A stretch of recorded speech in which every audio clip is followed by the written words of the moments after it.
In the early 1980s, a case that shook Hong Kong occurred. The perpetrator repeatedly attacked many girls on rainy nights, causing public panic for a time. From then on, people gave him a name, the Rainy Night Butcher. The murderer's methods were so perverse and brutal that all female police officers and forensic staff were excluded from investigative and trial activities to avoid extreme mental agitation. So who is he, and how cruel were his methods? Let's explore right now. But before that, don't forget to subscribe to the channel so you won't miss any new videos.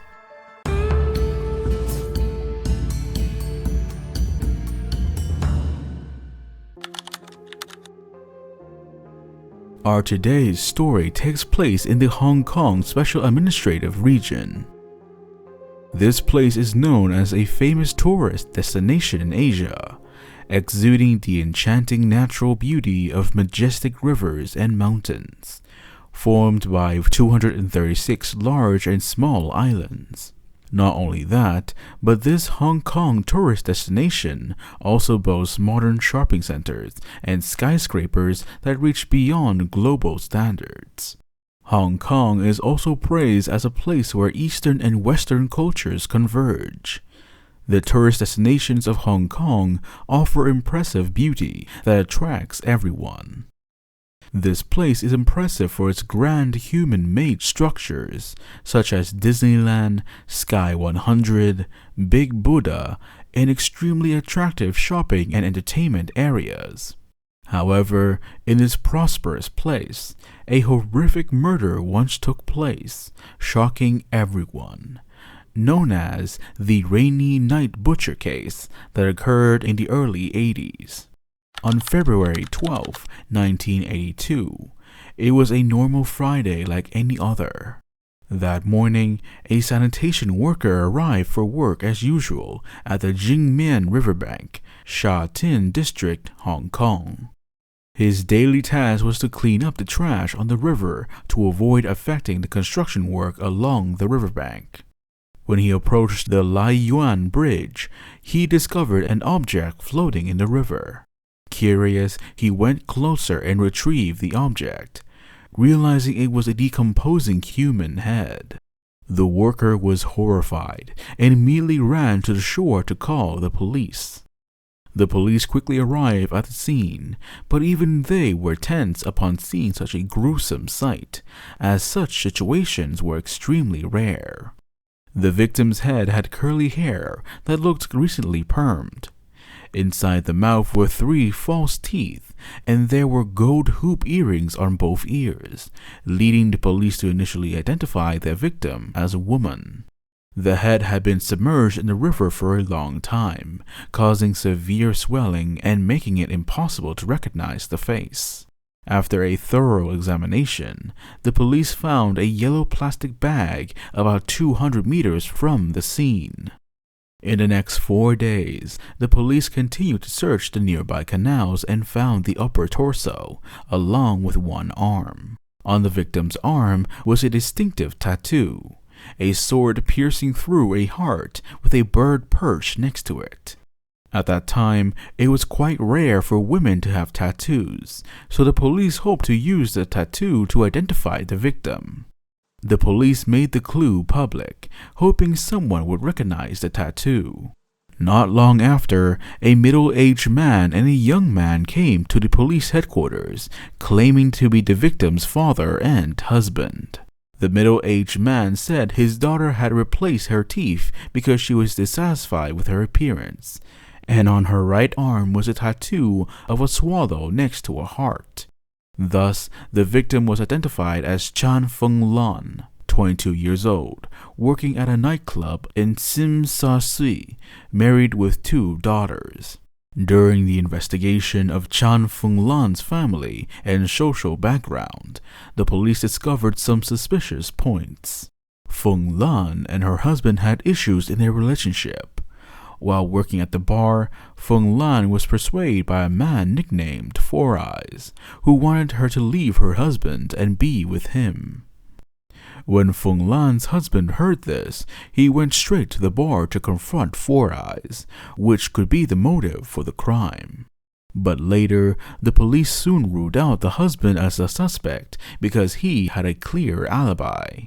The investigators then turned to Four Eyes, but found no evidence. The police also learned that Chan Feng Lan had previously worked at another bar and had borrowed $500 from that bar. However, they found no results from this lead either. They then shifted their focus to the taxi stand on Kimberley Road, as this was the last place the victim was seen before disappearing. According to Feng Lan's colleagues, on the night of February 3rd, she got drunk and was not sober, so some colleagues helped her call a taxi and watched her leave, but no one saw her again after that. Her husband confirmed that she did not come home that day. The police also tried to find the car, but no one could remember the license plate number, and with so many taxis, it was like finding a needle in a haystack. In the following months, there were continuous disappearances of women in that area, and eerily, all the disappearances occurred on rainy nights. Panic and anxiety quickly spread throughout the area. One woman even thought of the news reports while taking a taxi at night, which scared her. After that, the investigation into the case showed no progress. Until one day in mid-August, the police received a phone call that marked a significant shift in the investigation. He identified himself as an employee of a photo shop and stated that, during the process of developing photos, he discovered some images that appeared to resemble human body parts, which he found unusual. The police then arrived at the scene to assess the situation. According to the information gathered, those photos were not taken by the shop, but by a customer. That customer's equipment was damaged, so he had brought the photos to the shop for processing. That employee mentioned that this was not the first time that this customer had brought photos. The reason is that the customer worked as a photographer in a morgue and was responsible for taking pictures of human body parts. To avoid causing panic among other employees, this employee usually handled those photos personally. However, today he had to go out for a while, so he entrusted the other shop staff to process the photos for the customer. After understanding the situation, the police examined the photos. Based on the condition of the body parts in the images, the forensic team determined that the time of death was no more than 3 hours prior. If these were cadavers used for teaching purposes, they would typically be stored properly. However, the photos clearly showed no such rigidity. The way the body parts were separated suggested that the person who did it lacked surgical expertise and did not use special tools for the dissection process. Therefore, these were not medical teaching materials. The forensic science department concluded that the photos were not copies of prints, but were taken directly from the bodies. In one photo, they discovered a reflective area in the upper right corner, identified as a small drop of water. When zoomed in on the drop of water, they could see half of a girl's face, and her appearance closely resembled a 17-year-old girl named Liang Wai-sum, who had been reported missing a month earlier. As a result, the customer who brought the photos was placed on the suspect list. However, the shop employees could only give a vague description of the customer's appearance and did not know his name or address. The police could only patiently wait for the suspect to come to the store to pick up the photos, and to avoid alerting the suspect and causing him to flee, they decided to launch an ambush. Several undercover police officers disguised themselves as store employees, customers, and street vendors around the photo store to closely monitor every activity. At the same time, the police mixed in some other photos with the suspect's photos and waited for the suspect to show up.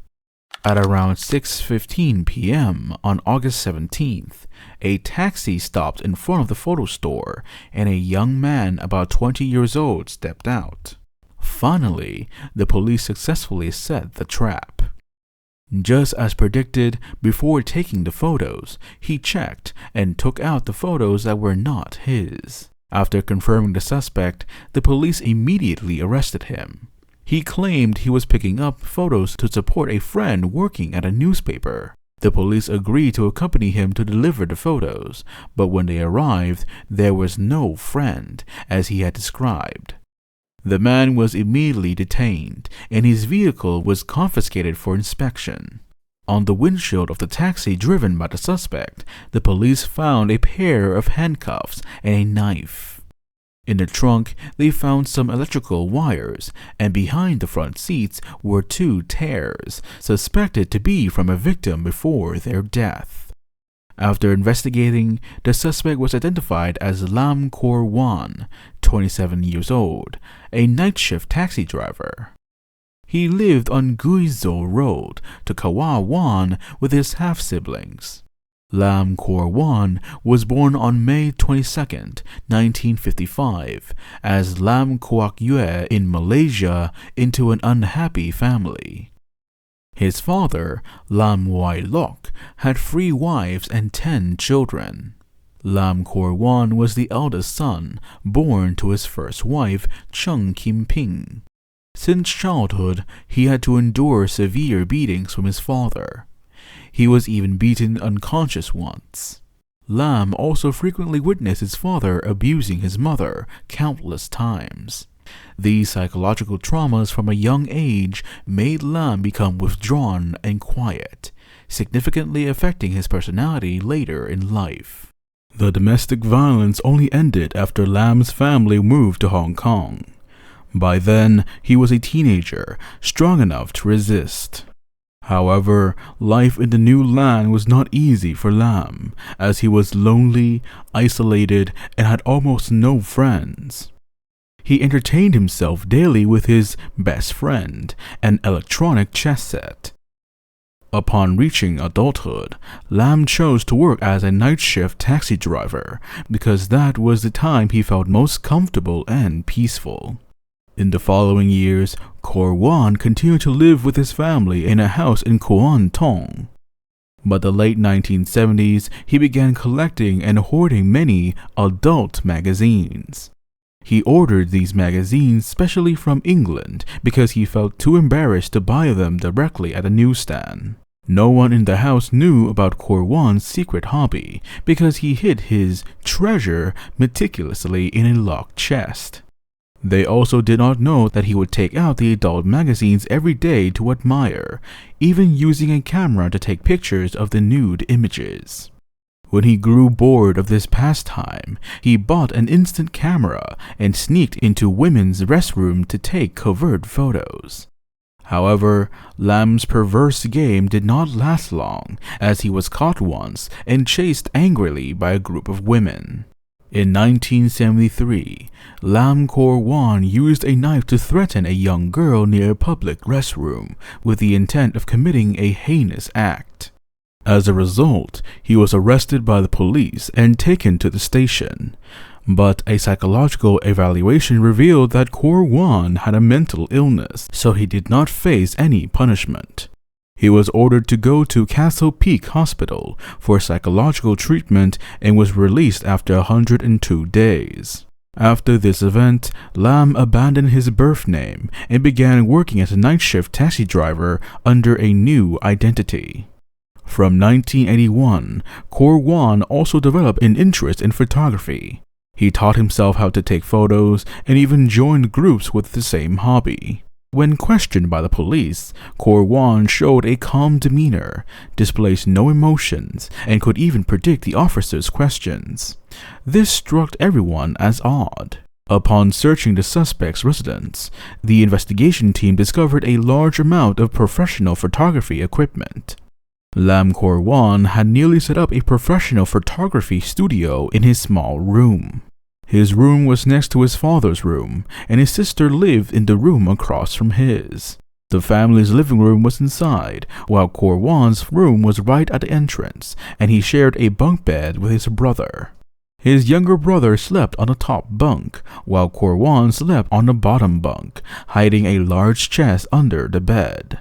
The police had seen the chest in photos from a Photoshop, so they identified Lam Kor Wan's bedroom as one of the locations of those pictures. When they opened the chest, they found numerous sensitive photos and anatomy textbooks, including countless images of female body parts. In addition, the police found 40 videotapes, a red handbag, a pair of white shoes, and some surgical instruments. When the investigators looked at a photo and saw a familiar heart tattoo, the police realized they were dealing with a case potentially more serious than they had imagined. However, what happened next shocked everyone there. They found some open plastic containers in the room, emitting a foul odor throughout the space. Upon closer inspection, they were horrified to discover that these containers held women's private parts. On the wall, the police found women's hair and bloodstains. Due to the overwhelming number of items in the house, the police took 4 days to conduct a thorough search of Lam Kor Wan's residence. The suspect's parents and younger brother were also arrested by the police. Despite finding much evidence at Lam Kor Wan's home, he continued to deny his crimes during interrogation. The police then shifted their focus to Kor Wan's father and younger brother. Surprisingly, though they lived under the same roof as Lam Kor Wan, they were unaware of the horrific activities. Upon learning about the horrific traces hidden in the house, they were also terrified. The suspect's younger brother stated that his brother's actions were very mysterious and strange. Lam Kor Wan did not allow anyone to touch his belongings, otherwise he would get angry. The police realized that without finding the victim's body, they could only hold Lam Kor Wan for 48 hours, so they needed to expedite the investigation. The police assigned personnel to review the videotapes they found, most of which were unrelated to the murder case. However, 3 tapes caught the police attention because they were self-produced by the suspect. The 3 videotapes were titled A Serious Secret, Operation Rainy Night, and Fourth Action.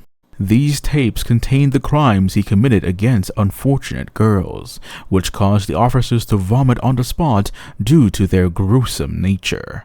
Due to horrific detail and evidence, all female police officers and female forensic experts were excluded from the investigation and trial of Lam Kor Wan to prevent psychological trauma.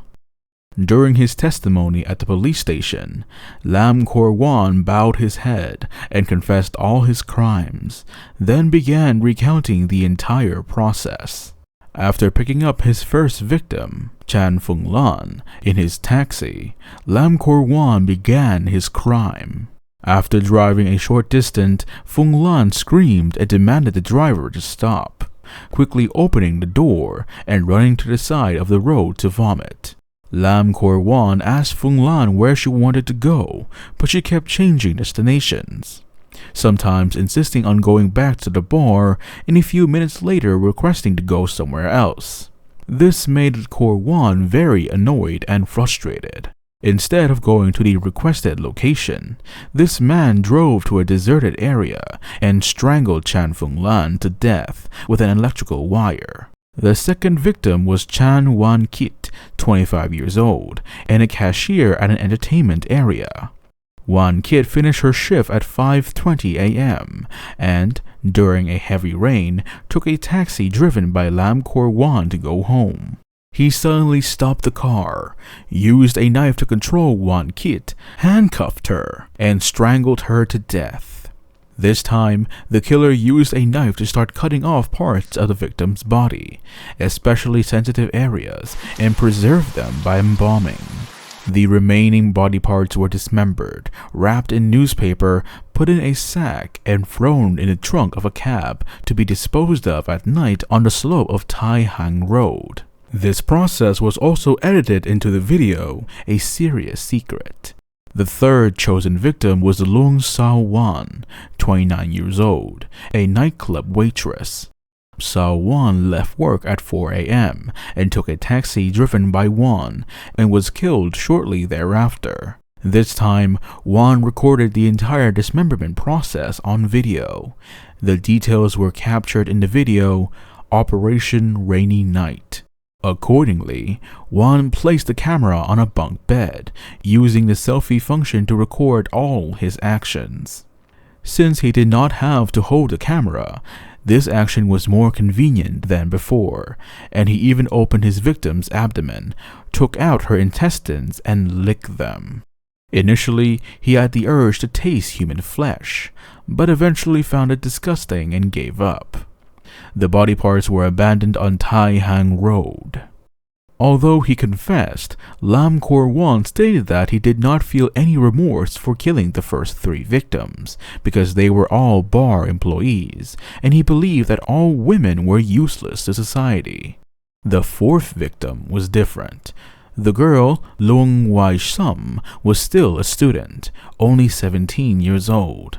Wai Sum was not yet 20 years old and was a student at St. Francis of Assisi's College. It can be said that she had a bright future ahead of her.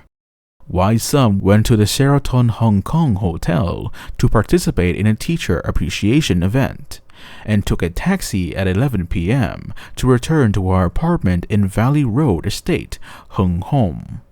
As soon as she got in the car, the killer controlled her with a knife, handcuffed her, and drove around for a few hours, talking with her about various topics, from family and studies to religion. When she was too tired and fell asleep, he used an electrical wire to strangle her to death, before taking her to his apartment. While preparing lights to film and photograph as usual, he accidentally knocked over the light, causing a burn on the victim's thigh. On March 3, 1983, the High Court brought the case to trial, with Chief Prosecutor Faber presiding. At the request of the defense attorney, all 7 jurors were men. To avoid shocking the audience, only the prosecution and defense lawyers, the judge, and the jury were allowed to view the video made by Lam Kor Wan, and the victim's internal organs were not required to be presented in court. Faced with undeniable evidence, Lam Kor Wan admitted to manslaughter, but was opposed by the prosecution. 5 psychological experts were invited, 3 of whom stated that Lam Kor Wan was not mentally ill, but had an unusual preference for women, while the remaining 2 experts believed that Wan was mentally ill and lost control of himself. 18 days later, on April 8th, the final trial took place. After 3.5 hours of deliberation, the jury concluded that Lam Kor Wan was completely normal. He committed the crime solely to satisfy his unusual sexual desires, and was convicted of murder in all 4 cases. Judge Faber sentenced the frenzied killer to death according to the law. Both the father of victim Chan Fung Lan and the father of the perpetrator considered the sentence fair and accurate, with no intention of appealing. On August 29th, the governor of Hong Kong commuted Lam Kor Wan's sentence to life imprisonment. After being sentenced, Wan was initially held at Stanley Prison and later transferred to Shek Pik Prison, where he remains to this day. Wan is classified as a Category A prisoner, working in the prison's workshop, earning a few hundred Hong Kong dollars and rarely communicating or mentioning his past. Upon examining all the images stored by Lam Kor Wan, the police discovered at least 15 different female bodies. But to this day, they have only identified 4 victims, while the other bodies remain a mystery. Thank you for watching the entire video.